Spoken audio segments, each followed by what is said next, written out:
Do you believe that people, और फिर वहाँ से शुरू होता है गेम, द रियल गेम। वहाँ फिर आपकी फटनी स्टार्ट होती है ब्रो, कि हम आपको रोडिस में क्यों ले आए। हाय गाइस, स्वागत है आपका एक बार फिर से नई यूट्यूब वीडियो में। तो आज मैं आपको इन डिटेल बता दूंगा कि रोडिस का जो फॉर्म होता है उसमें कौन कौन से क्वेश्चंस होते हैं, जीडी राउंड में क्या होता है, कैसे क्वेश्चंस पूछे जाते हैं, गेट्स कितनी बजे ओपन होते हैं और क्या सामान आप अंदर ले जा सकते हो क्या नहीं, बाकी सारी डिटेल्स, और मेरा सिलेक्शन हुआ या नहीं हुआ। तो वीडियो को एंड तक देखना, और अगर चैनल पर नए हो सबसे पहले चैनल को सब्सक्राइब कर दो और वीडियो को लाइक कर दो। तो सबसे पहले बात कर लेते हैं कि गेट्स कितने बजे ओपन होते हैं। तो लगभग 10 बजे के आसपास गेट्स ओपन होते हैं। मेरी बात करें तो मैं सुबह 6:30 बजे वेन्यू पर पहुंच गया था और उस टाइम पर बहुत लंबी लाइन लग चुकी थी। तो तकरीबन 10 बजे गेट्स ओपन होते हैं, आप 12 बजे तक समथिंग आप अंदर हो जाते हो मेन गेट से। फिर मेन गेट पे आपकी चेकिंग होती है, आपके सारे सामान चेक किया जाता है और फिर आप बैग अंदर ले जा सकते हो चेक करवाने के बाद। मेन गेट पे चेकिंग करवाने के बाद आपके सामने फिर से एक लंबी सी लाइन होती है, वो आखिरी लाइन होती है। उसके बाद आप फिर मेन जो जहाँ पर रजिस्ट्रेशन और आपके बैठने करने की व्यवस्था होती है वहाँ पर एंटर करते हो। जैसे ही आप वो लाइन पार करते हो उसके बाद आपको रजिस्ट्रेशन करवाना होता है अपना। फिर वहाँ पर आपको आपका रजिस्ट्रेशन नंबर मिल जाता है और जो स्टिकर होता है वो चिपका दिया जाता है यहाँ पे। देन फिर आपको फॉर्म मिल जाता है जिसमें बहुत सारे क्वेश्चंस होते हैं, वो आपको बैठ कर फिल करने का पूरा टाइम दिया जाता है। और एक बात, अंदर कोई भी खाने पीने की चीज़ें अलाउ नहीं होती है, वो आपको बाहर ही रखवा दी जाती है। अगर आपके पास होगी तो अंदर खाने पीने की व्यवस्था की जाती है जो आप अपने पैसों से खरीद कर खा सकते हो, जैसे कोल्ड ड्रिंक्स या समोसे वगैरह मिल जाता है अंदर। फिर अंदर जो एक स्टेज बना हुआ होता है वहाँ पर सारे गैंग लीडर्स की एंट्री होती है एक एक करके। फिर स्टेज से ही थोड़े टाइम बाद कॉलिंग स्टार्ट हो जाती है रजिस्ट्रेशन नंबर वाइज, जैसे कि 1000 से 1100 वो आकर लाइन में लग जाओ। और उस टाइम तक अगर आपका फॉर्म भरा हुआ नहीं होता है तो आप आराम से बैठकर शांति से फॉर्म भर सकते हो, आप बाद में भी जाकर के लाइन में लग सकते हो। अब जो मेन पॉइंट है कि फॉर्म में कौन कौन से क्वेश्चंस होते हैं, सारे लोग यही जानने के लिए शायद ये वीडियो देख रहे हो। तो फॉर्म में सबसे पहले आपको अपनी डिटेल्स फिल करनी होती है, आपका नाम, एड्रेस और आपकी सोशल मीडिया हैंडल्स जैसे इंस्टाग्राम, फेसबुक, ट्विटर वगैरह के। और वो सारे फिल करने के बाद नीचे आपको बहुत सारे क्वेश्चंस दिखते हैं, 15-16 क्वेश्चंस।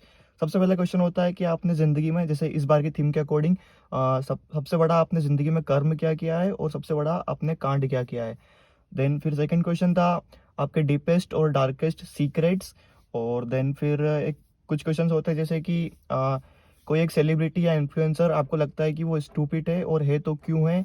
और एक बॉडी पार्ट अगर आपको चेंज करने का मौका मिले तो आप कौन सा करोगे और क्यों करोगे। और आपको लगता है कि क्या आपको लगता है कि जो न्यूज़ रिपोर्टर्स होते हैं वो आपके थॉट्स किसी के बारे में चेंज कर सकते हैं या नहीं कर सकते हैं।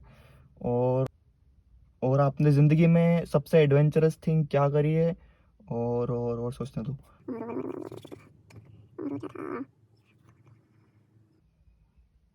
एक चीज जिसके ऊपर आप अपने ऊपर शर्मिंदा हो। और क्या आपने कभी किसी बच्चे, लड़की या आपसे सीनियर को या फिर कोई एनिमल को आपने हिट किया है। और एक चीज जिसके ऊपर आप अपने ऊपर प्राउड हो। और सबसे इम्पोर्टेंट क्वेश्चन जो उसमें मेरे को लगा कि जिससे आपकी पर्सनालिटी डिफाइन होगी कि आप क्या सोचते हो, आपके विचार क्या है, कि do you believe that people who shows too much skin on social media have no morals, explain.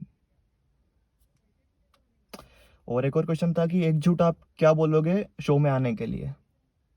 तो यही सारे क्वेश्चंस उस फॉर्म में थे। और एक क्वेश्चन ये भी होता है कि क्या आपने इससे पहले कभी किसी रियलिटी शो का ऑडिशन दिया है या नहीं दिया है, और दिया है तो कब दिया है। तो यही सारे क्वेश्चंस फॉर्म में होते हैं जिनका आंसर आपको सोच समझ कर करना पड़ता है। और वही जो फॉर्म होता है वो बहुत मैटर करता है, अगर आप उसमें कुछ भी उठ पटांग लिख दोगे तो पिक्चर उलझ जाएगी दोस्त। तो वही है, उस फॉर्म को आपको बैठ के शांति से फिल करना होता है और उसके लिए आपको टाइम मिलता है। ऑलमोस्ट मैंने आपको सारे क्वेश्चंस बता दिए जो जो फॉर्म में होते हैं, 10-15 क्वेश्चंस जो होते हैं मैंने सबको सारे बता दिए हैं। उसके बाद फिर आपको लाइन में लगना होता है, फिर आपके जीडी के लिए आपको ले जाया जाता है और जीडी रूम के बाहर ले जाके आपको बिठा दिया जाता है। 20-20 के सीक्वेंस में आपको अंदर ले जाया जाता है और जीडी रूम में भी आपको 20 जने को एक साथ में ले जाया जाता है और फिर ऐसे एक सीक्वेंस में बिठा दिया जाता है, यू शेप में आपको बिठा दिया जाता है। और फिर वहाँ से शुरू होता है गेम, द रियल गेम। वहाँ फिर आपकी फटनी स्टार्ट होती है ब्रो। देन फिर वहाँ पर ऐसे सीक्वेंस में आपको बिठाने के बाद एक एक करके आपको टाइम मिलता है सबको बोलने के लिए। और जैसे ही आप जीडी रूम में एंटर होते हो आप देखते हो कि पूरा जो रूम है वो और एक पूरे ब्लैक पर्दे से बना हुआ होता है और 20 चेयर्स ऐसे लाइन से लगी हुई होती है यू शेप में। सामने जज बैठे हुए होते हैं, ऊपर एक स्क्वायर में लाइट लगी हुई होती है। फिर वहाँ से असली गेम शुरू होता है। तो फिर एक एक करके सबको टाइम मिलता है बीच में आने का, उस स्क्वायर लाइट के नीचे खड़े होकर परफॉर्म करने का, अपने बारे में बताने का। तो सबसे मेन चीज़ कि जजेस क्या जानना चाहते हैं आपसे और वो क्या पूछते हैं जीडी रूम में। तो जो आपका बेसिकली जो डिटेल्स है, आप क्या नाम है, कहाँ रहते हो, वो तो फॉर्म में भी लिखी हुई होती है। वो उनको जानने में कोई इंटरेस्ट नहीं है। उनको जानना है कि आपने क्या इंटरेस्टिंग चीज़ें लाइफ में करी है और आपने क्या उखाड़ा है, आपने लाइफ में क्या उखाड़ा है अब तक। और वो चीज़ जो आपने फॉर्म में नहीं लिखी है उस फॉर्म में, बाकी चीज़ें तो वो फॉर्म से भी पढ़ लेंगे। तो अगर आप बोर करोगे तो वो बिठा देंगे। आप में कुछ इंटरेस्टिंग होना चाहिए, उनको लगना चाहिए कि ये बंदा है जो कुछ कर सकता है, जो डिज़र्व करता है। तो सबको ऑलमोस्ट 30 से 40 सेकंड दिए जाते हैं आके अपने बारे में बताने के लिए। और अगर उनको लगता है कि बंदे में कुछ बात है तो वो 3 से 4 मिनट तक भी खींच देते हैं आपका इंट्रो वगैरह। तो सबके नंबर होते हैं, फिर मेरा नंबर आता है। तो मुझसे सबसे पहले वो क्वेश्चन करते हैं कि अपने बारे में बताओ और आप लाइफ में कभी बुली हुए हो, और हुए हो तो क्यों हुए हो, सबसे बड़ा कर्म आपने ज़िंदगी में क्या किया है वो बताओ, क्या चीज़ थी। और फिर उन्होंने मुझे कैलिस्थेनिक्स भी परफॉर्म करने दिया। और देन फिर उन्होंने बहुत सारे क्वेश्चंस मुझसे पूछे थे अपनी लाइफ के बारे में, मैं क्या करता हूँ क्या नहीं। और देन फिर मैंने उनको बताया कि मैंने अपनी एक स्टोरी के ऊपर रैप लिखा है, तो वो भी उन्होंने मुझसे परफॉर्म करवाया और सुना भी।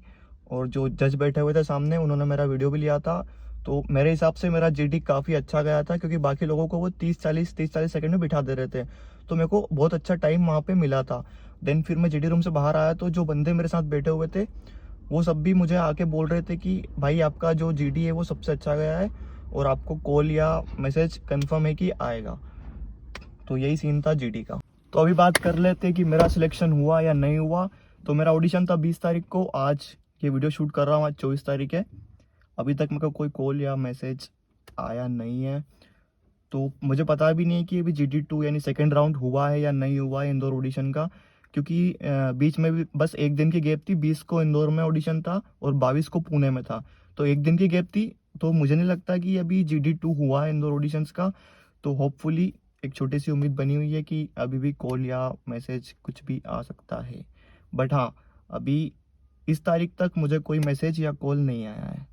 तो देखो, अगर शॉर्ट में मैं आपको बताऊं तो जीडी में आपसे वो वही जानना चाहते हैं कि हम आपको रोडिस में क्यों ले, आप में क्या ऐसी बात है जो आपको यूनिक बनाती है दूसरों से। तो यही था आज का वीडियो।